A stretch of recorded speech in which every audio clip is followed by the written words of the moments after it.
جو کہ موضوعات خاصہ میں سے خاص موضوع ہے، اپنے معروضات کو ثواباً اور تبرکاً بڑے اختصار کے ساتھ آپ حضرات کی خدمت میں بیان کرنے کی سعادت حاصل کرتا رہا۔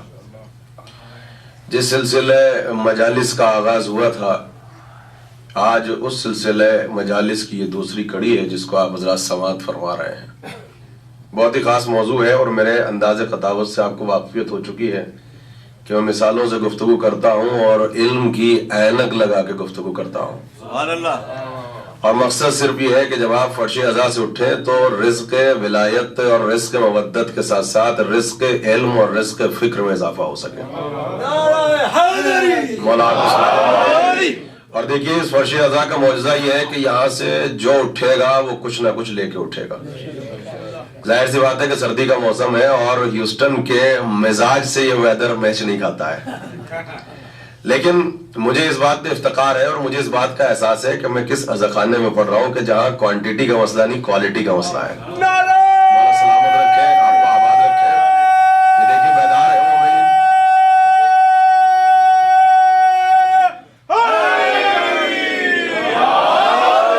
دیکھیے مجھے احساس ہے کہ جو بزرگ اس وقت حوصلہ افزائی کے لیے یہاں پر آئے ہیں، ظاہر سی بات ہے کہ ان کے سامنے کوئی بھی موضوع پرانا نہیں ہے، کوئی موضوع نیا نہیں ہے، سب پرانا ہے۔ تو وہ جب یہاں سے اٹھیں گے تو ان کے رزق محبت میں اضافہ ہوگا، شاید رزق علم میں اضافہ نہ ہو سکے۔ مگر یہ جو نوجوان اور جو بچے ہمارے سامنے بیٹھے ہیں، ان کا اس فرش عزا پہ آنے کا فائدہ یہ ہے کہ رزق محبت کے ساتھ ساتھ ان کے رزق علم میں اضافہ ہوگا۔ اور اگر کچھ بھی نہ ملا تو کم سے کم جب یہاں سے اٹھیں گے تو اللہ کی طرف سے رزق گریہ تو ملے گا۔ یہ کائنات کا سب سے بڑا وہ رزق ہے جس کے لیے اللہ نے صرف آپ کا انتخاب کیا۔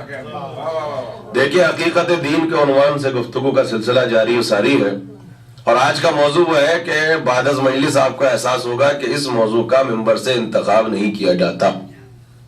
آج جو معروضات مجھے آپ کے سامنے پڑھنے، نوجوان ہیں، پڑھا لکھا طبقہ میرے سامنے ہے اور نارتھ امریکہ کی سوسائٹی میں گفتگو کر رہا ہوں، علم حیوان قرآن کی روشنی میں، حقیقت دین کے حوالے سے۔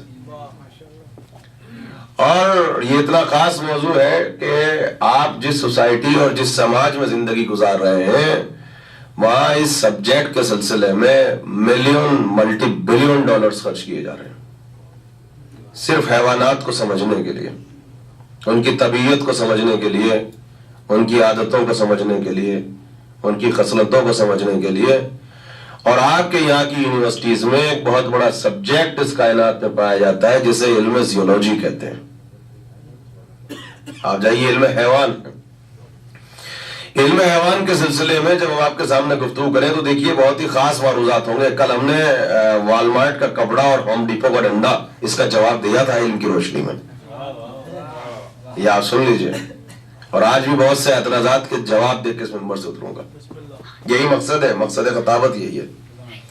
علم حیوان کے سلسلے میں آپ کے یہاں پر ایک کتاب لکھی گئی ہے اور جو اپنے زمانے کی بہت ہی مشہور اور بہت ہی معروف کتاب ہے، اور کتاب لکھی گئی دی آنٹ، چیونٹی کے سلسلے میں۔ اور اس کے بعد جو وہ کتاب آئی ہے معاشرے میں، آپ کے سماج میں، تو وہ اتنی مشہور ہوئی کہ اس کے اوپر ڈسکوری چینل کے اندر بڑی بڑی موویز کو دکھایا گیا۔ اور اس کتاب کو جو لکھا ہے دی آنٹ یعنی جو چیونٹی کے اوپر لکھی گئی ہے ڈاکٹر فروڈے نے، کہ جو علم حیوانیات کا، جو علم حیوان کا ماہر ہے، علم زیولوجی کا، تو اس نے یہ کہا کہ جب اس نے چیونٹیوں کے سلسلے میں کتاب لکھی تو اس نے اس بات کا اقرار کیا کہ میں 20 برس چیونٹیوں کے بلوں کے پاس جا کے بیٹھا، 20 سال۔ دیکھیے حشرات الارض میں جو سب سے چھوٹا کیڑا ہے وہ چیونٹی ہے۔ جب اس کے اوپر یہاں کے اسکالر نے قلم اٹھایا تو اس نے خود ہی لکھا کہ میں جنگلات میں اور صحرا میں اور ریگستان میں اور ڈیزرٹ میں بھٹکتا رہا، اور کہتا ہے کہ میں بذات خود چیونٹیوں کے بلوں کے پاس 20 برس بیٹھا تاکہ ان کی طبیعت کو سمجھ سکوں، ان کی ثقافت کو سمجھ سکوں، ان کی تہذیب کو سمجھ سکوں، ان کے کلچر کو سمجھ سکوں، ان کے سویلائزیشن کو سمجھ سکوں۔ تو کہا 20 برس کے بعد میں ایک حد تک سمجھا اور اس کے بعد میں نے ایک کتاب لکھی، مگر پھر بھی کہتے ہیں کہ علم سائنس کہتا ہے مگر میں آج تک نہ سمجھ سکا کہ اس میں پروں والی چونٹیاں کتنی ہیں اور بغیر پر والی کتنی ہیں، اور اس میں ایک آنکھ والی کتنی ہے اور اس میں 2 آنکھ والی کتنی ہے، اور اس میں نر کون سی ہے اور اس میں مادہ کون سی ہے۔ कहा मैं ये नहीं समझ सका। मगर किताब लिखते लिखते इसने एक बात का इकरार किया अपने इंटरव्यू में और अपने मकाले में लिखा, कसम खुदा की हमारी जानें कुर्बान हो जाए, मैं सिर्फ ये कहता हूँ कि थोड़ी देर अपने खतीब को आधे घंटे 40 मिनट सुने और ये सोचें कि इसके पढ़ने का हमारा मकसद क्या है, हम पढ़ते क्यों हैं। ये जरा साहब सुनिए। कहा कि मेरे सामने अचानक मुसलमानों में जो किश्वर इस्लामी के बहुत बड़े अमीर गुजरे हैं, अली इब्ने अबी तालिब, आप ये सुनिए। उनकी एक बहुत बड़ी किताब है, कहते हैं कि इंग्लिश का ट्रांसलेशन का एक खुतबा नहजुल बलागा का मेरे सामने पहुंचा। तो कहते हैं कि मैंने जब जनाब अमीर के खुतबात को पढ़ा और उन्होंने जो इल्म हैवान के सिलसिले में गुफ्तगू की, तो क्या जब उन्होंने चींटी के सिलसिले में कूफे में बैठ के गुफ्तगू की तो ये भी बताया कि इसमें एक आंख वाली कितनी है और दो आंख वाली कितनी है। और कहा 1400 बरस पहले बैठे और जुमला सुनेंगे। कहा कि वो जो अली आए थे वो यूनान में नहीं आए थे जहाँ का फलसफा अपने क्लाइमेक्स पे था, जहाँ पे सुकरात को पढ़ाया जाता था, अफलातून को पढ़ाया जाता था, अरस्तु को पढ़ाया जाता था, जहाँ अलेक्जेंडर ग्रेट रहा करता था। कहते थे अली रोम में नहीं थे जहाँ थियोलॉजी के बड़े बड़े मदरसे वजूद में आ चुके थे, अली ईरान में नहीं थे जहाँ की तहजीब अपने क्लाइमेक्स पे पहुंची हुई थी, अली हिंदुस्तान में नहीं थे जहाँ हर 10 कदम के बाद एक नया मजहब, एक नई जबान, एक नया कल्चर था। कहा अली किनके दरमियान बैठे थे? कहा उन अरबों के दरमियान बैठे थे जिन्हें यह भी नहीं पता था कि जजीरे नुमा अरब के बाद भी एक दुनिया आबाद है। कहा उन अरबों के दरमियान बैठे हुए थे अली जिन्होंने तीतर देखे थे, बटेर देखे थे, तलवार देखी थी, तरकश देखे थे, नेज़े देखे थे, ऊंट देखे थे, दुम्बे देखे थे। उनको ये नहीं पता था कि प्लैनेट्स कितने हैं और कहकशाएं कितनी है, सैयारे कितने हैं और मरीख कितनी है और आसमान कितने हैं और आलमीन कितने हैं, उन्हें कुछ पता नहीं था। बल्कि कहा उनके पास तो 1000 के बाद गिनती का कॉन्सेप्ट भी मौजूद नहीं था। कहा ऐसे इंसानों के दरमियान अली जब मस्जिद कोफा में पहुंचे और जाके उन्होंने चींटियों पे गुफ्तगू करना शुरू की, तो कहा कि चींटियों की तहजीब को भी बताया, उनके सिविलाइजेशन को बताया, उनकी सकाफत बताई, उनका कल्चर बताया, नर और मादा को बताया। कहा हद तो ये हो गई कि अली ने ये बताया कि जब चींटियां अपना मकान बनाती है तो कैसे बनाती है। तो कहा अली बैठे हैं मस्जिद कोफा में और वहां पे कहते हैं कि देखो जब चींटी अपना मकान बनाती है तो उसके 3 तबके 3 फ्लोर होते हैं। 1400 बरस पहले अली बता रहे हैं। ये जो आंटे डॉक्टर फ्रॉइड लिख रहा है और आपके मौला को पढ़ रहा है, जिसको आप न सुनना चाहते हैं न खतीब मिंबर पर पढ़ना चाहता है। ये सुनिएगा अगियार लिख रहे हैं। कहा कि उसने लिखा कि देखो चींटी कितनी मेहनत से और कितनी मुशक्कत से अपना घर बनाती है, तो 3 तबकों में 3 फ्लोर में बनाती है। एक होता है सोने का कमरा, एक होता है मेहमान खाना, एक होता है खाने का कमरा। कहा चींटी है मगर इतना शऊर रखती है, कहा खाया जाता है, कहा बैठा जाता है। आप देखिएगा, देखिए तहजीब और सकाफत देखिए हमारे यहाँ पे। तो देखिए जब हम आपसे मुखातिब होते हैं खुदा अपने अंदर वसअत पैदा करे, इसका मकसद ये नहीं है आपसे मुखातिब है। पूरी दुनिया में जहाँ जहाँ मोमिनीन हम सबसे मुखातिब होते हैं। हमारे के यहाँ तो ये है कि वॉलंटियर्स है, वॉलंटियर्स है तो हमारे खादिम है। जहाँ चाहे खा के कप रख दे, जहाँ चाहे आप प्लेट रख दे, जहाँ चाहे सो जाए, जहाँ चाहे बैठ जाए। अच्छा ये तहजीब सिर्फ हमें इमाम बारगाह में याद नहीं रहती, घर पे सबको याद रहती है। सोने के कमरे में कोई खाता नहीं है और खाने के कमरे में कोई सोता नहीं है और सोने के कमरे में कोई नमाज नहीं पढ़ता है। वहां सबकी शराफतें, सबकी तहजीब, सबकी सकाफतें, सबका अखलाक। हमारे के यहाँ तो आपने देखा होगा या में अज़ा में वॉलंटियर्स खड़े रहते हैं। ऐसे ऐसे जगह पर हम गए जो बहुत खतरनाक वेदर होता है और कसम खुदा की पूरे 2.25 महीने मजलिस नहीं सुनते हैं। वो पार्किंग लॉट में खड़े होकर गाड़ियां लगाते हैं, लेकिन जो मोमिनीन आते हैं उनको झिड़क देते हैं, उनके कहने से गाड़ियों को सही नहीं लगाते। तो ये सारी सकाफतें याद नहीं रहती आपको। लेकिन देखिए चींटी है जो अशरातुल अर्ज़ का सबसे छोटा कीड़ा है। मौला कहते हैं कि उनके यहाँ जो सोने का फ्लोर है वो अलग है और जो मेहमान खाना है वो अलग है। और कहा कि जिसमें वो ग़िज़ा को जमा करती है वो अलग है। और उसके बाद कहा कि अजीब सिलसिला अली ने बताया। अली ये कहते हैं कि जब कभी वो सरसों का दाना, देखिए आप तो समझेंगे सरसों का साग बहुत खाया जाता है ना। कहा कि अगर कभी वो जंगल में से सरसों का दाना उठा के ले आए तो जब वो घर पर आती है तो जो सरदार होता है, चींटियों का जो सरदार चींटा होता है, वो कहता है खबरदार इसे साबित बिल के अंदर लेके नहीं आना, पहले इसके 2 टुकड़े करो। तो वो पूछती है, जो उसकी रियाया होती है कि 2 टुकड़े क्यों करें। कहा कि देखो अगर बरसात हो गई और बारिश हो गई और ये साबित चला गया तो दाना फूटेगा, फिर पौधा बनेगा, हमारा छोटा सा नाजुक घर है ये टूट जाएगा। मालूम हुआ कभी कभी किसी मकान को बचाने के लिए भी तहजीब की जरूरत होती है। तो अब डॉक्टर फोर्डे ये कहता है कि ये अली चूटे को नहीं पढ़ रहे थे, चूटे को वसीला बना के इंसान को उसका खुदा समझा रहे थे। कहा कि तुमने देखा कि छोटा से छोटा है, लेकिन वो भी जब इस कायनात में आया, जब अल्लाह ने उसे हक़ खिलकत दिया तो उसकी हिदायत को उसके साथ भेजा है। तो कहा असल में अली चूटे पे नहीं पढ़ रहे थे, अली ये बता रहे थे कि बताओ वो छुपी हुई ताकत कौन है जो चूटे की हिदायत कर रही है। अरे कहा बैठे। और कहा कि अली तो ऐसे गुफ्तगू क्या करते थे, कहा कि वो कहते थे कि क्या तुम्हारे पास कोई हादी नहीं है, क्या अल्लाह ने तुम्हारे लिए कोई गाइड नहीं भेजा है, क्या कोई ताकत नहीं तुम्हारी हिदायत करे।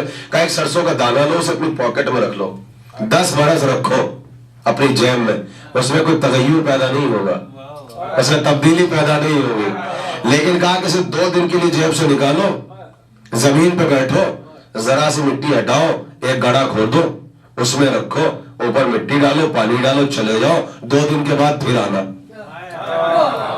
कहा जैसे ही दाना वहां पे पहुंचा उसने अपनी मंजिल को पहचान लिया। कहा जब तक जेल में रहा, कहा कौन था जो इस दाने को बता रहा था कि तेरी जगह यहाँ नहीं है। और कहा बैठे कौन था जो उस दाने को उसकी मंजिल का पता बता रहा था। इसका मतलब कोई है जो दाने को भी हिदायत कर रहा है। अरे कहाँ बैठे। कहा कि मुर्गी का बच्चा है, आप देख लीजिए, आप देख ले कि मुर्गी का बच्चा है, आप मुर्गी है, गाड़ी को ले आए, देख के भाग जाएगी, चील आ जाए भाग जाएगी, लेकिन जैसे ही अगर उसके बच्चे पे आंच आ जाए तो उसके अपने बच्चे की हिफाजत के लिए दौड़ती है। तो कहा कौन है जो उसको हिदायत कर रहा है। अच्छा कहा तुमने देखा होगा कभी कभी दाना लिया, जमीन पर डाला, अगर एक इंसान के पास मार्फत नहीं, उसने देखा कि चूंकि इसने दाब दिया है तो ये तो नाबूद हो गया। अगर मार्फत नहीं है दाना मर गया। मगर जिसके पास मार्फत है वो कोने में बैठा हुआ इंतजार करता रहा कि 2 दिन के बाद आना, जिसने दबाया कोई ताकत है, इसको फिर निकालेगा, और जब निकालेगा तो जिंदगी दे के निकालेगा। तुम सोच रहे हो कि मुर्दा हो गया है, मगर एक ताकत है जो इस दाने को निकालेगा तो जिंदगी दे के निकालेगा। तो कहा कुछ देर के बाद तुमने मौजा देखा कि कुछ जो जमाने पहले तुम्हारी आंखों के सामने गायब हो गया था, जब वो हिजाब उठे जो गायब हुआ था फिर हाजिर हो जाता है।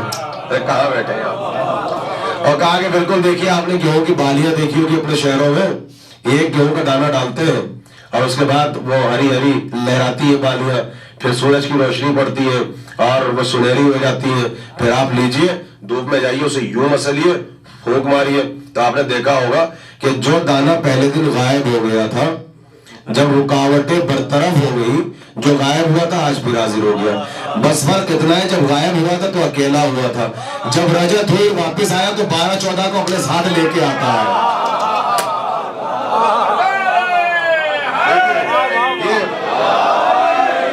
कहा कि इसका मतलब ये कि कायनात में छोटी सी एक शे है जिसे दाना कहते हो, एक मुर्गी है जिसे आप जानवर कहते हो, एक चूटा है जिसे हशरातुल्लास का जानवर कहते हो। कहा कि जब अल्लाह ने इन सारी चीजों को बगैर हिदायत के लिए नहीं छोड़ा तो ये आलम इंसान में जितना बड़ा इंसान, इतनी बड़ी दुनिया आबाद है, क्या ये तुम्हारी अक्ल का तकाजा नहीं है कि अल्लाह इंसान को भेजे और साथ साथ हिदायत देने वाला कोई इमाम पसे पर्दा मौजूद ना हो। तो कहा कि बस मामला ये कि देखिए चूटे पे लिख रहा है, ये दाने की बात तो दरमियान में आ गई, कब चूटे पे लिख रहा है। कहा कि अली ने उनकी तहजीब को बताया, उनके घर को बताया, उनके कल्चर को बताया। कहा मगर परेशान इसलिए है मेरी तबीयत कि अली ने जब मस्जिद कूफा के मिंबर से चूटों पे खुतबा दिया तो अली ने ये नहीं कहा कि मैं बिलों के पास जाके 20 बरस बैठा। नहीं पहुंचे मेरे पास वालों वहां तक नहीं पहुंचे, आप नहीं पहुंचे वहां तक। कहा कि अली ने आखिर में ये नहीं कहा कि मैं 20 बरस जाके उसके बिलों के पास बैठा ताकि इन्हें पढ़ो, कहा ये तो चोटा है। और कहा कि इसके बाद नहजुल बलागा पढ़ो। तो अली ने जिसे कहते हैं खुतबा ताऊश दिया है। देखिए इनमें हैवान पे गुफ्तगू है आज, और बिल्कुल जदीद मौजूद उठा के लाया हूँ आपके सामने, और वहां तक पहुंचूंगा कि आपके ज़हनों से बहुत करीब होकर गुजर जाऊंगा। और जिसने दाएं बाएं देखा इस मजलिस में मौजूद दाएं बाएं हो जाएगा। और ये कल बता चुका हूँ, दाएं बाएं देख के इबादत नहीं होती, वो दूसरी मस्जिद में होती है।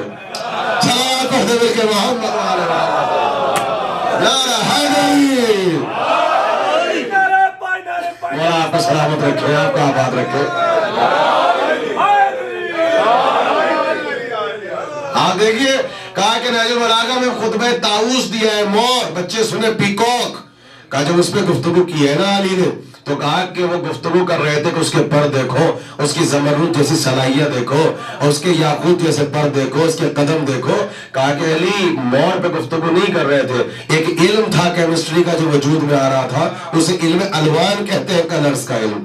اور کہا کہ جب وہ خطبہ طاؤس مور پہ بولے تو ایسا لگا کہ علی ہندوستان کے جنگلات میں پیدا ہوئے تھے، حالانکہ علی کبھی ہندوستان نہیں گئے، کبھی خلیج فارس میں نہیں گئے۔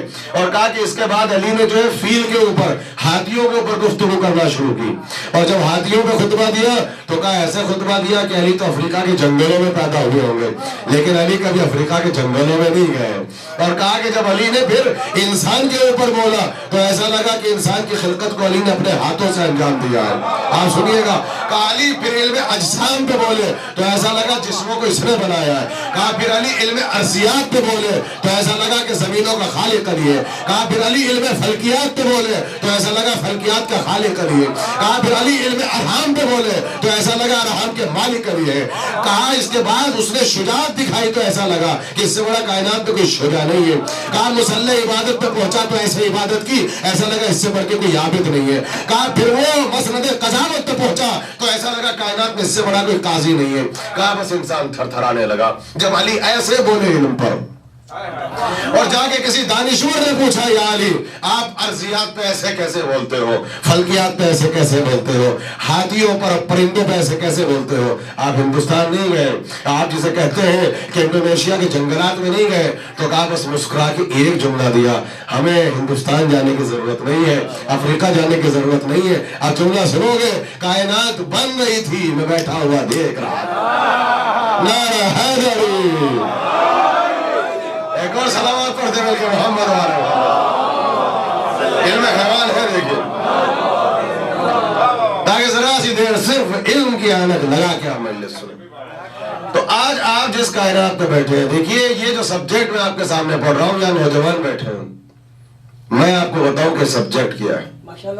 یہ آپ کے یہاں کی جو ٹیکساس کی یونیورسٹی ہے، یہ سبجیکٹ یہاں کی پی ایچ ڈی کا حصہ ہے۔ اس سبجیکٹ پہ پی ایچ ڈی کی جا رہی ہے جو میں آپ کے سامنے پڑھ رہا ہوں۔ رات میں تو 40-50 مومنین بیٹھے، اور آپ جانتے ہیں پی ایچ ڈی کرنا کتنا مشکل ہے، یہ آسانی سے ڈگری نہیں ملتی۔ اب پہچانو فرش اعضاء کی کتنی بڑی نعمت ہے۔ یہاں پی ایچ ڈی کی تھیسس کا سبجیکٹ پڑھا جا رہا ہے، اور دیکھیں سب سے چھوٹے بچے پیچھے بیٹھے ہیں 10 یا 12 برس کے، یہ اس کو سن بھی رہے ہیں اور سمجھ بھی رہے ہیں، محفوظ بھی کر رہے ہیں۔ یہ دیکھیے گا، اس ممبر کی عظمت کو آپ پہچانیے۔ یہ زیولوجی کا جو سبجیکٹ ہے، یہ ماسٹر کا سبجیکٹ ہے۔ اب یہاں علم حیوانات پہ گفتگو ہوئی، اور یہاں سب سے زیادہ کتابیں لکھی گئی۔ تو علم حیوانات کے سلسلے میں ایک ایسا حیوان، ایک ایسا اینیمل، ایک ایسا جانور ہے یہاں پر آپ کے یہاں، کہ جس کے سلسلے میں لوگ یہ کہتے ہیں کہ اس کو امام باڑے سے نکالو، اس کو ممبر سے نکالو۔ میرا سوال یہ ہے کہ شاہ صاحب، ہم ممبر سے اور امام باڑے سے نکالنے کے لیے تیار ہیں، تم اس کو قرآن سے نکال دو، تم اسے حدیث سے نکال دو، تم اسے قرآن سے نکال دو، تم اسے تاریخ سے نکال دو، تم اسے بائبل سے نکال دو، ہم امام باڑے سے ہٹانے کے لیے تیار ہیں۔ علم حیوان میں جو سب سے زیادہ کتابیں لکھی گئی ہیں وہ گھوڑے کے سلسلے میں لکھی گئی ہے۔ زیولوجی میں جو علم حیوان کا، میں یہاں آپ کے یونیورسٹی آف ٹیکساس جو ہے، علم زیولوجی کو جا کے پڑھیے گا، علم حیوان میں جو کتابیں سب سے زیادہ آپ کے ملک میں لکھی گئی وہ گھوڑے کے اوپر لکھی گئی ہے۔ The horse, introduction to the horse of the universe, 2500 صفحات پہ یہ کتاب ہے۔ گھوڑے کے سلسلے میں جو یہاں پر ریسرچ اور تحقیق کی ہے اسکالر نے، اس نے 2500 صفحات لکھے ہیں گھوڑے کے سلسلے میں۔ تب آپ سنیے گا، یہ سبجیکٹ کا میں نے نارتھ امریکہ میں انتقال اس لیے کیا کہ ہم یہاں جو کچھ مانتے ہیں یہ عقیدت کا تقاضا نہیں ہے، یہ علم کا تقاضا ہے۔ عقیدت تو آپ کو کسی سے بھی ہو سکتی ہے اور کل ختم بھی ہو سکتی ہے، یہ عقیدت نہیں ہے، یہ عقیدہ ہے۔